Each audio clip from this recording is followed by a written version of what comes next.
Party के वरिष्ठ नेता, पूर्व में रहे मंत्री चौधरी भागीराम जी,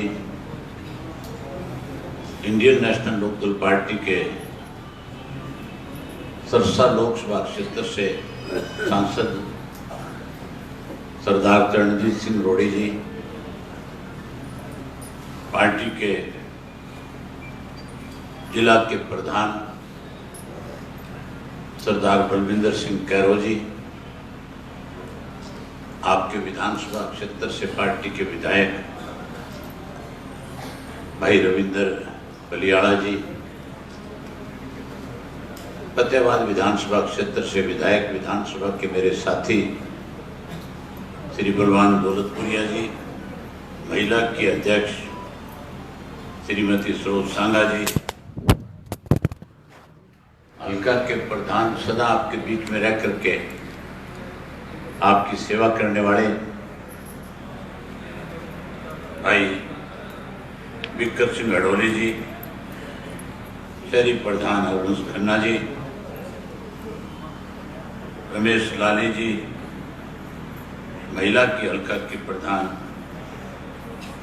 श्रीमती राजेंद्र कौर जी,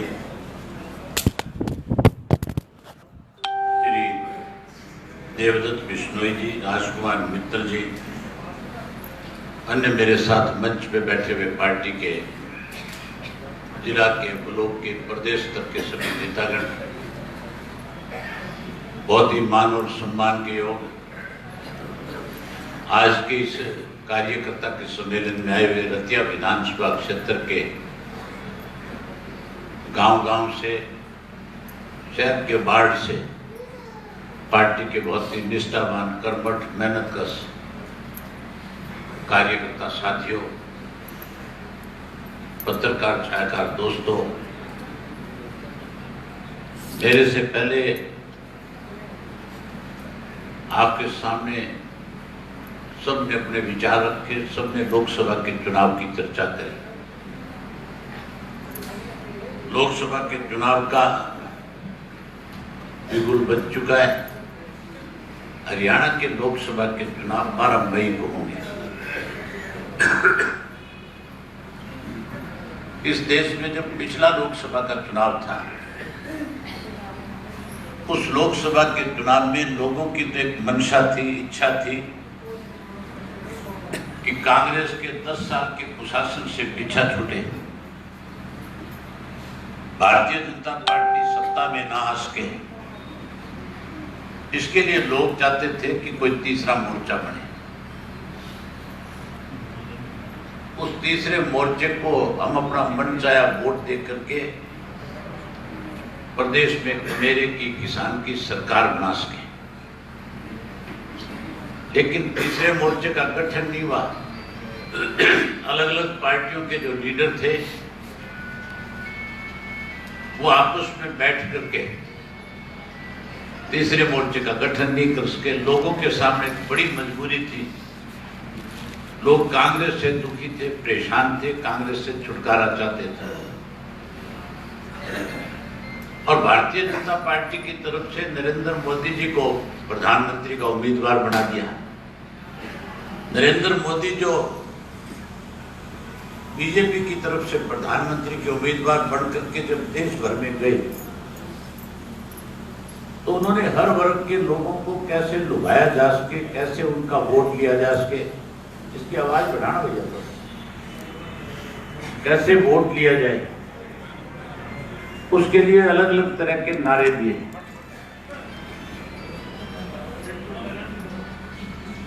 अलग अलग नारे दिए। अगर मैं उनके द्वारा किए गए जो वायदे थे, आज तक जो किए गए वायदे थे, उन सब की चर्चा करूंगा। थोड़ा सा कम कर दे तो बहुत समय लग जाएगा। 3 ऐसे वायदे थे जिससे हर आदमी प्रभावित होता था। हर आदमी ये मान के चलता था कि अगर भारतीय जनता पार्टी की सरकार बनी, ये 3 वायदे पूरे हो गए तो फिर हर वर्ग के लोगों को उसका लाभ मिल जाएगा। पहला वायदा था, उन्होंने कहा था कि अगर हमारी सरकार बनी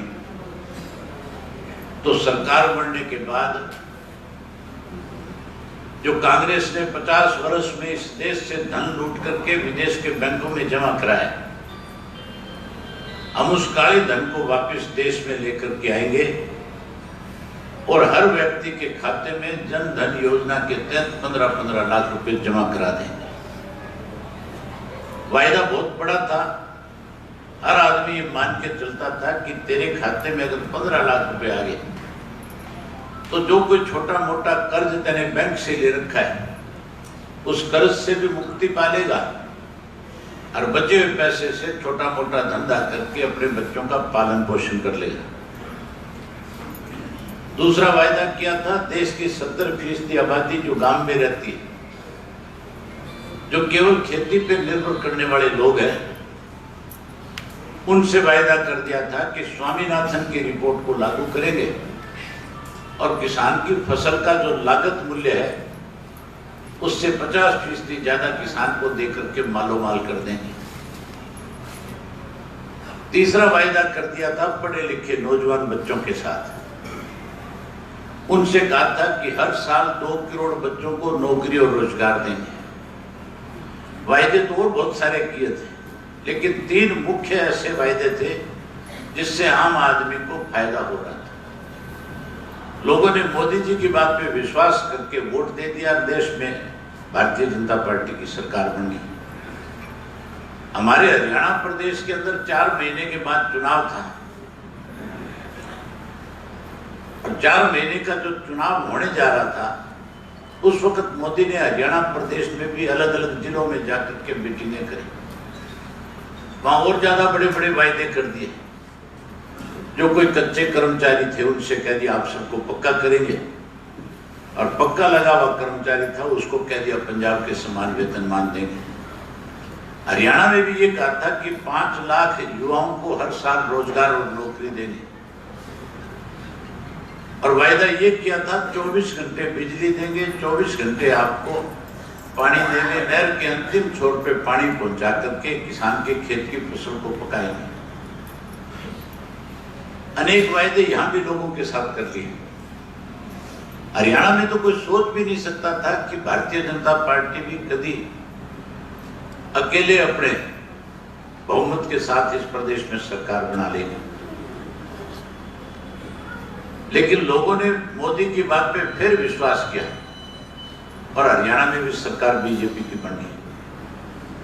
सरकार बनने के बाद विधानसभा का जब सत्र आया था, सेशन आया था, तब हमने पूछा था कि आप जो वायदे करके आए हो लोगों के साथ वो कब तक पूरे होंगे। तो मुख्यमंत्री कहने लगा कि हमारी नई सरकार बनी है, हम नए लोग हैं, हमें इसके लिए थोड़ा समय चाहिए।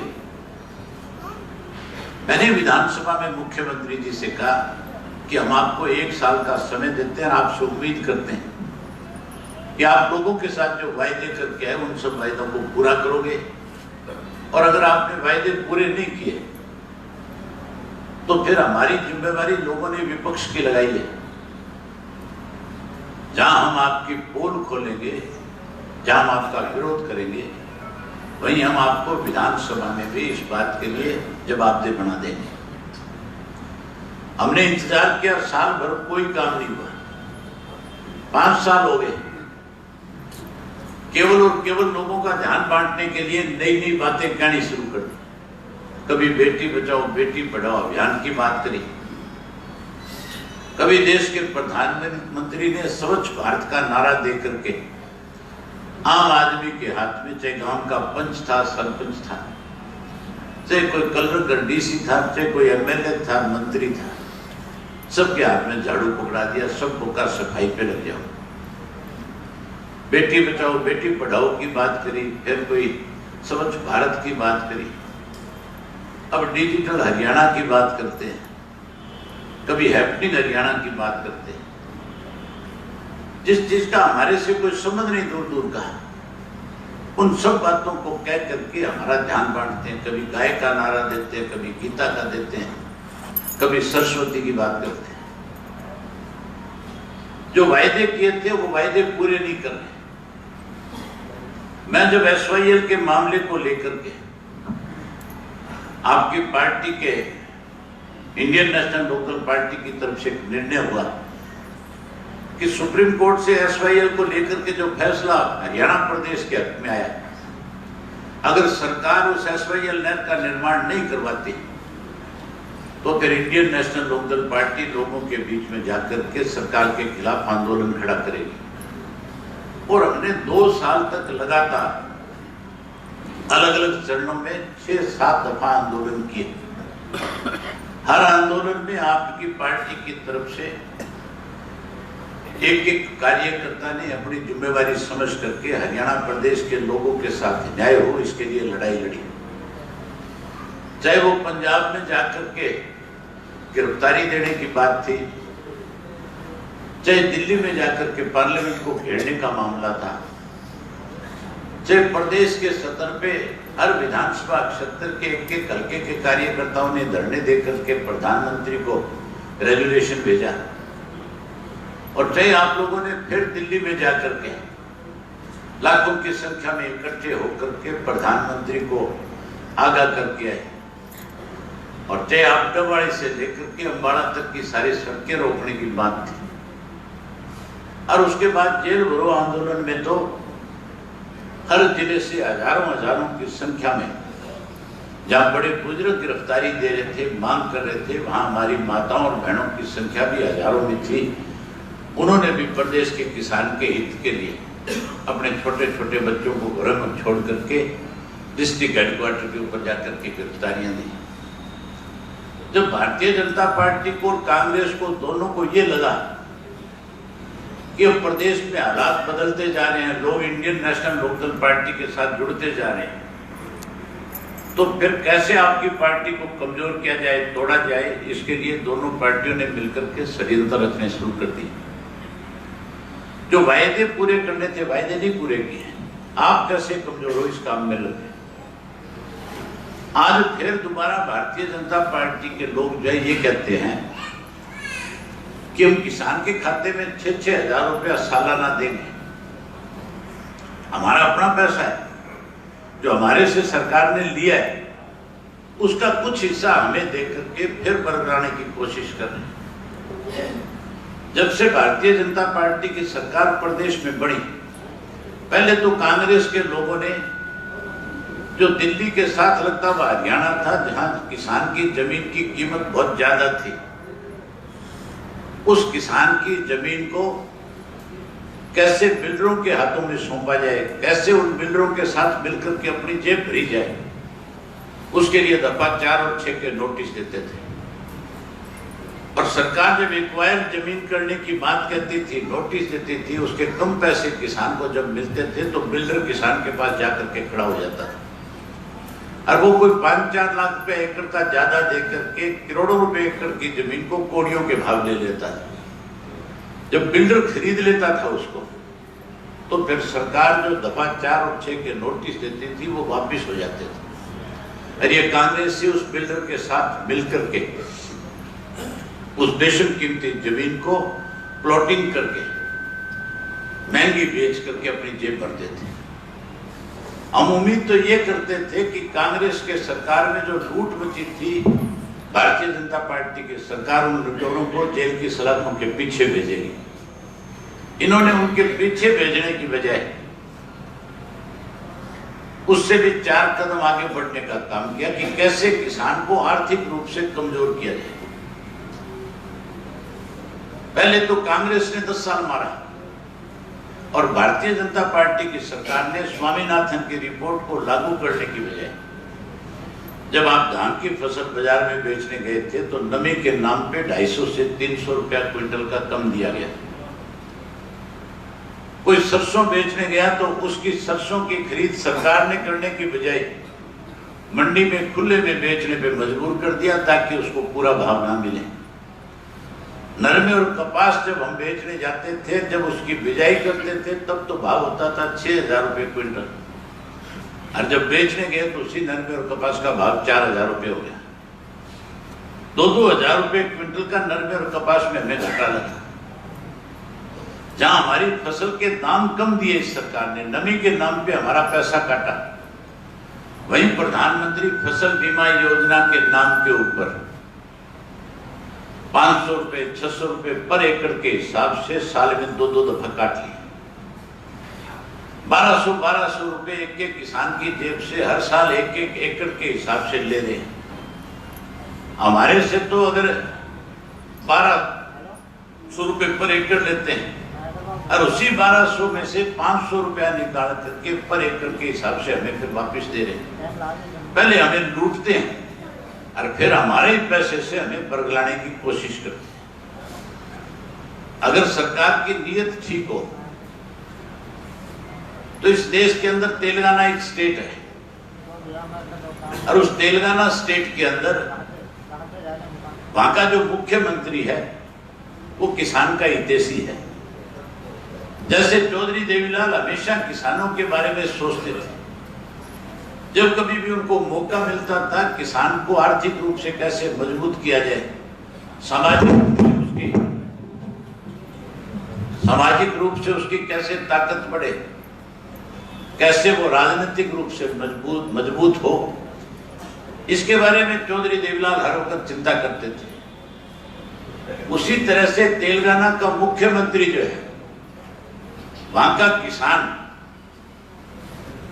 जो सबसे ज्यादा उपज पैदा करता है, जिसकी जमीन में सबसे ज्यादा मिनरल्स हैं, जो सबसे महंगे बिकते हैं, उस किसान को 12,000 रुपए पर एकड़ के हिसाब से हर किसान को सरकार देती है। इसलिए देती है कि जब किसान अपनी फसल की बुआई करता है, जब उसको ट्रैक्टर से जमीन को कल्टीवेट करता है, जब उसमें बीज ला करके डालता है, खाद डालता है, पानी डालता है, जो खर्चा उसका बैठता है, जो 6,000-7,000 रुपए एकड़ का खर्च लगता है, उस किसान के सामने बिजाई बुआई में कोई दिक्कत ना है, उसके लिए सरकार की तरफ से हर छठे महीने 6,000 रुपए किसान के खाते में पर एकड़ के हिसाब से जमा हो जाते हैं। अगर सरकार किसान की हितैषी है तो फिर उसकी तर्ज के ऊपर हमारे यहाँ किसान को पैसा मिले। हमें पैसा देने के बजाय हमें आर्थिक रूप से कमजोर कर दिया। हमने बैंकों से कर्जे ले लिए, बैंक के कर्जे दे नहीं सकते। इसके लिए जिस किसी का 10 बार नोटिस कर दिया जाता है घर के बाहर, वो किसान मजबूर होकर के फिर आत्महत्या कर लेता है। किसान को आर्थिक रूप से तोड़ दिया, कमजोर कर दिया, और फिर किसान को सामाजिक रूप से कमजोर करने के लिए जाट आरक्षण आंदोलन जब चल रहा था, उसकी आड़ के अंदर आपको 35 और 36 जात का नारा देकर के लड़ाने की कोशिश करी। इंडियन नेशनल लोकदल पार्टी एक अकेली ऐसी पार्टी थी जब जाट आरक्षण आंदोलन चल रहा था और उस आंदोलन के दौरान जो 35 और 36 जात के नारे लगे, जब लोगों को आपस में लड़ाने की सरकार और कांग्रेस ने मिलकर के लड़ा करके अपना वोट बनाने की कोशिश करी, तो केवल आपकी पार्टी ने पूरे हरियाणा प्रदेश के अंदर बाबा साहब अम्बेडकर की 125वीं जयंती को सद्भावना के रूप में मना करके लोगों के भाईचारे को फिर से कायम किया था। हमें आर्थिक रूप से कमजोर कर दिया, हमें सामाजिक रूप से भी लड़ा करके कमजोर करने की योजना सरकार ने बना दी। अब हमें फिर राजनीतिक रूप से कमजोर करने में सरकार लगी हुई है। आज मौजूदा हालात के अंदर किसान को कमजोर कर दिया, और जो लुटेरे थे, जिनके पास अथाह पैसा था, जिन्होंने बैंकों से लोन ले रखे थे, जो पैसा लेकर के विदेशों में जमा करा दिया था, जिनसे वसूल करना चाहिए था, उनको छूट दे दी कि तुम विदेशों में भाग जाओ। पहले तो मालवीय भागा और उसके बाद फिर नीरव मोदी भागा। आजकल अखबार पढ़ते हो, रोजाना खबर छपती है कि जेट एयरवेज का जो मालिक है उसने भी अपने हवाई जहाज यहां छोड़ करके विदेश भाग गया। उसके हवाई जहाज सरकार कब्जे में लेने की बजाय उसको टेलीफोन करके कहते हैं कि तेरे को 1500 करोड़ रुपए का लोन और दे देंगे, ये हवाई जहाज रुके ना, तेरे हवाई जहाज चलते रहे, जिनके अंदर बड़े बड़े लोगों को चढ़ करके सफर करने में दिक्कत ना आए। उनके लिए 1500 करोड़ रुपया बिना ब्याज के उसकी शर्त के ऊपर दे दिया। बात किसान की करते हैं और मदद पूंजीपति की करते हैं, और पूंजीपति की भी उसकी मदद करते हैं जिसके पास पैसे की कोई कमी नहीं। किसान तो अगर उसकी फसल खराब हो जाती है, अगर कोई ओलावृष्टि हो जाए, अगर किसान के खेत में सूखा पड़ जाए, कोई गलत बीज की वजह से फसल खराब हो जाए, तो सरकार मुआवजा देने की बजाय भी उस किसान को चक्कर कटवाती है। कभी कहते हैं पटवारी से लिखा, कानून से लिखा, तहसीलदार से लिखा, नंबरदार से लिखा, सरपंच से लिखा। अगर किसी की खेत की फसल खराब होगी, सरपंच के साथ उसका रिश्ता ठीक नहीं है, तो सरपंच उसके लिए लिख के नहीं देता, इसलिए उसको मुआवजा नहीं मिलता। दूसरी तरफ वो लोग जो हजारों करोड़ का कर्जा लेते हैं फैक्ट्री के नाम पे बैंकों से, लाखों हजार करोड़ रुपया ले लेते हैं, हजारों करोड़ रुपया सब्सिडी के नाम पे खा जाते हैं, और फिर उस फैक्ट्री को 6 यूनिट दिखा करके सरकार को कहते हैं कि आप इसको चला लें। उन लोगों से वसूली करने की बजाय सरकार फिर उनको पैसा देती है, कहती है इस यूनिट को तुम चलाओ, तुम्हें जितना पैसा चाहिए हमारे से। उनको तो मालो माल कर रही है और आपको रोजाना कमजोर कर रही है। आर्थिक रूप से कमजोर कर दिया, सामाजिक रूप से मार दिया, अब राजनीतिक रूप से भी आपको कमजोर करने में लगी है। इसलिए अब किसान की जिम्मेवारी बनती है कि वो 100% कांग्रेस और भारतीय जनता पार्टी फिर से सत्ता में ना आए, इसके लिए उसे एकजुट होना पड़ेगा। उसे आपस में छोटे मोटे मतभेद जो पंचायतों के, चाहे वो सरपंच के चुनाव के हैं, चाहे कोई खेत कार के, चाहे कोई जेवड़े और बोरी के, कोई जो गुस्सा है हमारा एक दूसरे का, उसको खत्म करके हमें एक होना पड़ेगा, एक होकर के अपने उम्मीदवारों को जिताना पड़ेगा। अगर हमने कहीं कोई किसी गलतफहमी के शिकार होकर अपना वोट इधर उधर डाल दिया, तो फिर मान करके चलो आने वाले 5 साल नहीं पछताओगे, फिर सारी उम्र के लिए आप लोगों को राजनीतिक रूप से कमजोर कर दिया जाएगा, खत्म कर दिया जाएगा। बड़ी हैरानी की बात है, यहाँ ऐसे लोग वोट मांगते घूमते हैं जिनका कभी आपसे वास्ता नहीं रहा। पहले तो एक दफा अशोक तंवर को आपने बना दिया था, जो रोहतक से चल कर के आया था और आकर के सरसा में कोठी किराए पे लेकर के रहने लग गया और कहने लगा कि आप मुझे वोट दे दो, मैं राहुल गांधी का बड़ा नजदीकी साथी हूं, मैं इस प्रदेश की काया पलट कर दूं। 5 साल तक मेंबर पार्लियामेंट कुछ नहीं किया। आजकल एक बीजेपी की नेत्री घूम रही है कि नहीं घूम रही है? तुमने तो भुगता था, पिछले चुनाव में भी, एमएलए के चुनाव में भी आई थी। एमएलए के चुनाव में जब आई थी तब तो कोई रतिया का एक व्यक्ति नहीं जानता था कौन है, या जानता था कोई? जानते नहीं थे, फिर भी कहीं ना कहीं वोट डाल दिया।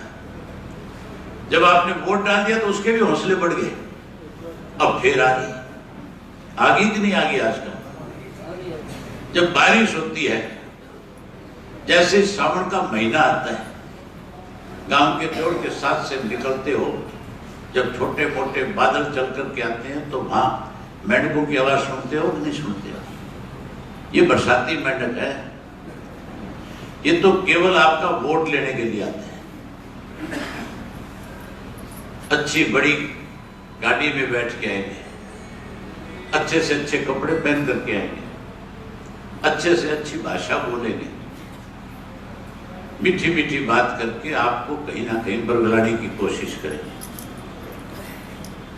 अरे ये केवल 4 दिन आपसे सुन रखेंगे, जैसे चुनाव चला जाएगा उस दिन अपनी गाड़ी ले जाकर के सर्विस स्टेशन पे खड़ी कर देंगे, कहेंगे इसको अच्छे से साफ करो। बड़े दिन तक ऐसे लोगों के बीच में रहिए कि बदबू से भर गई, फिर इनको तुम्हारे में बदबू आएगी। ऐसी सोच के लोग अगर आपके बीच में आकर के आपसे वोट मांगते हैं तो फिर आप भी पहले ही ये मन बना लो कि जिस किसी गांव में वोट मांगने आए, पहले उनसे हिसाब मांगो कि वो 15 लाख कहाँ है हमारा। उनसे पूछो स्वामीनाथन की रिपोर्ट का क्या हुआ, उनसे पूछो हमारे पढ़े लिखे बच्चों को रोजगार और नौकरी देने की बात करते थे, बच्चे नौकरी क्यों नहीं लगे। जब आप पूछोगे तो फिर कोई जवाब नहीं आएगा। अगर आपको पूछने में शर्म आती है तो माता और बहनों को आगे कर दो। ये घूंघट निकाल करके पूछ लेगी कि बता कहाँ है हमारे 15 लाख रुपए। पूछ लोगे कि नहीं पूछ लोगे? मैं आपसे पूछ रहा हूं कि पूछोगे कि नहीं पूछोगे गांव में 15 लाख कहाँ है, या मिल गए रतिया में 15 लाख। भारतीय जनता पार्टी का कोई नेता है तो उससे ये बात पूछ लेना। और कांग्रेस पार्टी वाले जो है वो भी आजकल एक नई बात कहते हैं। कांग्रेस से कहते हैं कि हमने सारे मतभेद भुला दिए, सारे मन भेद भुला दिए, अब हम सारे इकट्ठे होकर के प्रदेश के अंदर लोकसभा के चुनाव में 10 की 10 सीट जीतेंगे। मैंने वो बस देखी थी, जिस बस में बैठ करके चले थे। बड़ी हैरानी की बात है, बस में 2 खिड़कियां होती है, इन्होंने पिछली खिड़की में ताला लगा रखा था। मैंने पता कराया कि पिछली खिड़की पे ताला क्यों था, तो कहने लगे बोला जी अगली खिड़की में जब बैठाते हैं तो ये डर रहता है कोई पिछली खिड़की से उतर के ना चला जाए। गेट के ऊपर गुलाम नबी आजाद जो वो खुद खड़े हो जाते हैं, और जैसे बाड़े में भेड़ बाढ़ते हैं ना, उस तरह एक एक करके बस में बैठा देते हैं, और बस में सबको बाढ़ करके फोटो खिंचा करके फिर अखबार में खबर छपवाते हैं कि सारे कांग्रेसियों ने मतभेद खत्म कर दिए, मतभेद रह गए। और थोड़ी देर के बाद जब जैसे ही बस का ब्रेक लगता है, फिर सारे कांग्रेसी अपनी अपनी गाड़ियों में बैठ करके अलग अलग रास्ते अपना लेते हैं। और शाम का जब आखिरी पड़ाव आता है तब गुलाम नबी आजाद फिर सर पकड़ करके बैठ जाता है कि पता नहीं जिनको मैं बड़ी मुश्किल से भेड़ों की तरह बाड़े में बाढ़ करके आया था, सारे के सारे फेरे दुरुस्त हो गए। फिर पूरी रात कसरत करता है, अगले दिन फिर सुबह उनको बैठा करके लेकर के चल पड़ता है। जिन कांग्रेसियों की जूतियों में दाढ़ मट रही है, जो आपस में लड़ रहे हैं, जो एक दूसरे को नीचा दिखाने में लगे हुए हैं, मान के चलो वो आपके हितैषी नहीं हो सकते। वो तो केवल अपने स्वार्थ के लिए कैसे एमपी बन जाए, कैसे एमएलए बन जाए, इसके लिए अपनी पहचान बनाने का काम करते हैं, अपना वर्चस्व बढ़ाने की कोशिश में। आप चाहते हो कि आपकी ताकत बढ़े, आप राजनीतिक रूप से मजबूत हो। अगर आप राजनीतिक रूप से मजबूत हो गए तो फिर कोई आर्थिक रूप से भी कमजोर नहीं कर सकेगा, और ना कोई फिर सामाजिक रूप से आपको अलग थलग कर सकता। फिर तो क्योंकि तुम्हारी अपनी ताकत बढ़ जाएगी, और तुम्हारी अपनी ताकत होगी तो फिर दूसरे की हिम्मत नहीं बढ़ेगी। फिर वो दूसरा जो इस बात से डरेगा कि इसके पास ताकत है, अगर तैने कोई इसके समाज को तोड़ने की कोशिश करी तो उसका खामियाजा तुझे भुगतना पड़ेगा। अगर राजनीतिक रूप से तुम कहीं कमजोर पड़ गए तो फिर ऐसे सिर्फ लोगों को फिर 100% हौसले बढ़ जाएंगे, ताकत बढ़ जाएगी, फिर वो आपको और ज्यादा कमजोर करने का काम करें। इसलिए इस लोकसभा के चुनाव के अंदर एक पार्टी का और भी जिक्र कर रहे थे, मुझे बड़ी हैरानी है, कई बार नाम लिया जेजेपी। ये वो लोग हैं जिन्होंने आपकी सरकार बढ़ने जा रही थी, और इन लोगों ने कांग्रेस के हाथों में खेल करके आपकी सरकार ना बने इसके लिए पार्टी को तोड़ने की कोशिश करी। ये तो वो लोग हैं जो कांग्रेस के हाथों में खेलते हैं। जब हम जेल भरो आंदोलन चला रहे थे, ये पत्रकार साथी बैठे हैं, आप लोग भी अखबार पढ़ते हो, टेलीविजन देखते हो, आम आदमी की जुबान पे एक बात आ गई थी कि आने वाले समय में इंडियन नेशनल लोकदल पार्टी की प्रदेश में सरकार बनेगी, 10 लोकसभा की 10 की 10 सीट जीतेंगे, और चौधरी ओम प्रकाश चौटाला फिर से मुख्यमंत्री बनेंगे। ये बात चलती थी कि नहीं चलती थी? कांग्रेस से भी मानते थे, बीजेपी वाले भी मुझे कहते थे सरकार तो आपकी बनेगी। अब मिलते हैं तो कहते हैं हमने आपकी सरकार बनने में रुकावटें खड़ी कर दी। मैंने उनसे कहा कि आप हमारे नेताओं को बरगला सकते हो, आप हमारी पार्टी में तोड़ फोड़ कर सकते हो, किसी को पैसे का लालच दे सकते हो, किसी को कुर्सी का दे सकते हो, किसी को चेयरमैनी का दे सकते हो, लेकिन इंडियन नेशनल लोकदल पार्टी का जो कार्य करता है वो चौधरी ओम प्रकाश चौटाला के संघर्ष के बलबूते पे पार्टी के संगठन के साथ जुड़ा है। जिस किस्म के हालात आप आज पैदा कर रहे हो, हमने इस किस्म के हालात कई बार इस प्रदेश में देखे हैं।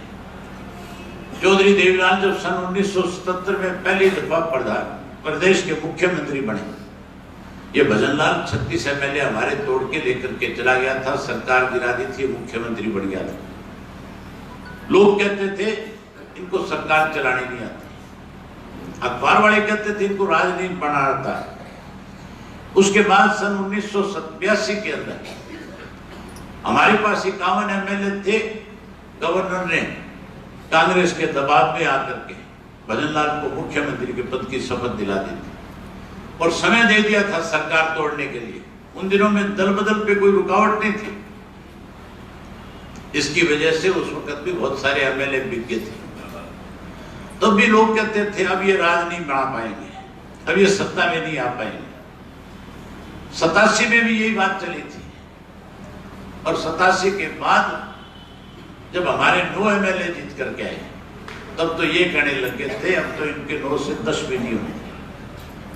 लेकिन हमारे पार्टी के कार्यकर्ताओं ने जब जब पार्टी को किसी ने कमजोर करने की कोशिश करी, उसने संगठन को मजबूत बना दिया, उसने और ज्यादा मेहनत करी। उसने उसी दिन फैसला कर लिया कि इन ताकतों को मुंह तोड़ जवाब देने के लिए मैं अपने संगठन को मजबूत बनाऊंगा और अपने गांव में पार्टी को जिता करके फिर से अपनी सरकार बनाऊंगा। आज फिर इन लोगों ने आपको कमजोर करने की कोशिश करी है, लेकिन 100 का 100% इंडियन नेशनल लोकदल पार्टी का जो सच्चा सिपाही है, आज नए सिरे से पार्टी को फिर कैसे मजबूत और संगठित किया जाए, कैसे संगठन बड़ा खड़ा किया जाए, इसके लिए इस लोकसभा के चुनाव में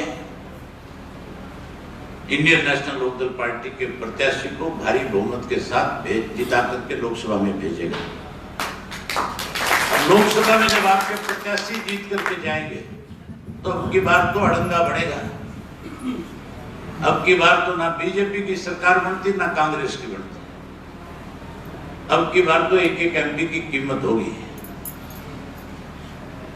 और हमारे जब 4, 5, 6 एमपी जीत करके जाएंगे तो जो सरकार बनेगी हम उस सरकार के सामने शर्त रखेंगे कि सबसे पहले स्वामीनाथन की रिपोर्ट को लागू करो।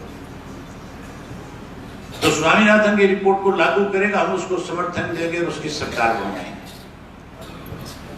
हम इस बात की शर्त रखेंगे कि किसान का कर्जा माफ हो तो हमारी सरकार।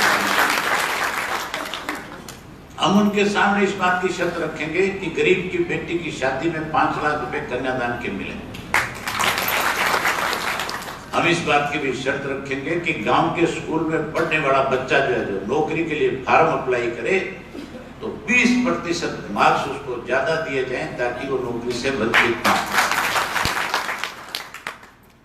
हम इन सब बातों के साथ जहां लोकसभा में शर्त के साथ समर्थन देंगे, वहीं हरियाणा के अंदर आपके बलबूते पे इंडियन नेशनल लोकदल पार्टी की फिर से सरकार बनाएगी। ये जिस पार्टी की तीसरी की बात कर रहे थे, उनको तो विचारों को चुनाव निशान पे ऐसा मिल गया कि कोई आदमी वोट डालेगा भी नहीं, चप्पल लेके घूमते हैं। और यूं कहते हैं खड़ा हुआ है चौधरी देवीलाल। चौधरी देवीलाल तो वो तपस्वी और त्यागी आदमी था जो राज को ठुड्डे पे रखता था। जब किसान की कोई अनदेखी करता था, कोई किसान के सामने कठिनाई खड़ा करता था, चौधरी देवीलाल बड़े से बड़ा पद ठुकरा करके किसान के साथ जाकर के खड़ा हो जाता था। वो तो किसान के साथ खड़ा होता था। और ये लोग चौधरी ओम प्रकाश चौटाला को अपना दादा नहीं, गौतम को दादा कहते हैं। सुना था कि गौतम नाम का दादा कोई? सुना कि नहीं सुना? टीवी में भी आता है, अखबार में भी आता है, दुष्यंत बारी बारी कहता है दादा गौतम, दादा गौतम। चौधरी ओम प्रकाश चौटाला नहीं। और वो गौतम दादा जो है भाषण जब देता है तो कहता है कि छोटू राम इस देश का गद्दार था, छाजू राम इस देश का गद्दार था, जिनको सर की उपाधि मिली है वो सारे देश के गद्दार थे। वो तो किसान को, जो किसान का हमदर्द था, जिसको हम किसान के मसलिया के रूप में मानते हैं, उनको ये गद्दार कहते हैं। अगर उनको गद्दार कहेंगे तो फिर मेरे ख्याल कोई किसान ऐसा नहीं होगा जो उनकी चप्पल लेके उन्हीं के सिर में चप्पल नहीं मारेगा। मारेगा कि नहीं मारेगा? कोई तुम्हें गाली देगा तो क्या करोगे? तो फिर इस बात का ध्यान रखना, वो चप्पल वाले आए तो चप्पल लेकर के उसी चप्पल से गांव से दुड़ा देना, ताकि दोबारा ऐसे लोग आपकी सरकार जो बनने वाली थी, जिसमें रुकावट खड़ी करने की कोशिश कर रहे थे, दोबारा कोई हिम्मत ना कर सके। मन बहुत था कि आपके साथ बहुत सारी बातें करके जाऊं, लेकिन 2 मीटिंगें और भी आ गई, इसलिए आपका ज्यादा समय और नहीं लेना चाहता। मैंने टुहाना जाना है, टुहाना से नरवाना जाना है, इसलिए आपसे एक ही निवेदन है कि लोकसभा के चुनाव में चौटाला साहब जिसको भी आपका प्रत्याशी बना करके भेजे, उसके पक्ष में मतदान कराना। आप सारे कार्यकर्ता साथियों, 1 मिनट एक बात सुन लो। आप सारे कार्यकर्ता साथियों, आप जिम्मेवार लोग, आपके पास 1.5 महीने का समय है। अगर आप आज से अपने अपने गांव के अंदर, अपने अपने वार्ड के अंदर हर रोज अगर 10 घरों में जाकर के, मैं ये नहीं कहता कि आप सारा दिन समय निकाल करके आप पार्टी के प्रचार में लगे, क्योंकि काम का समय है, आपको और बहुत सारे काम करने हैं, लेकिन थोड़ा सा समय निकाल करके रोजाना 10 घरों में गांव के अंदर जाकर के उन साथियों को अपनी पार्टी के साथ जोड़ने का काम करो। उनको जाकर के भाजपा और कांग्रेस की कमियों और खामियों का जिक्र करो, और इंडियन नेशनल लोकदल पार्टी की सरकार बनने के बाद कौन कौन सी सुविधाएं मिले उसके बारे में प्रचार करो। अगर रोजाना 10 घर में एक कार्यकर्ता जाएगा तो 100% चुनाव से पहले आप एक एक घर में जाकर के मतदाता से मिल लोगे, और एक एक से मिलोगे, उसका मन बदलोगे, तो फिर कोई आपके गांव में, आपके बूथ पे आपको जीतने से रोक नहीं सकता। फिर आपका पार्टी का प्रत्याशी जीत जाएगा। आज से इस काम को करोगे जाकर के। चौधरी ओम प्रकाश चौटाला दोनों हाथ सबके नहीं खड़े हो रहे हैं। हाथ खड़े करने का मतलब भी जानते हो क्या?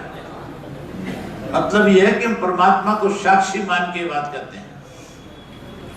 इसलिए एक एक कार्यकर्ता आज से इस काम में जुटो। परमात्मा ने चाहा तो चौधरी ओम प्रकाश चौटाला भी अप्रैल के महीने से, 15 अप्रैल से पहले आपके बीच में, जब आपके प्रत्याशियों के फार्म भरे जाएंगे तो 100% चौधरी ओम प्रकाश चौटाला स्वयं उसके साथ खड़े होकर के उसका नॉमिनेशन फाइल। यही सारी बातें आपसे करने के लिए आया था। आप सबने मेरी बात को सुना, आप सबका बहुत धन्यवाद। वाहिगुरु जी का खालसा, वाहिगुरु जी।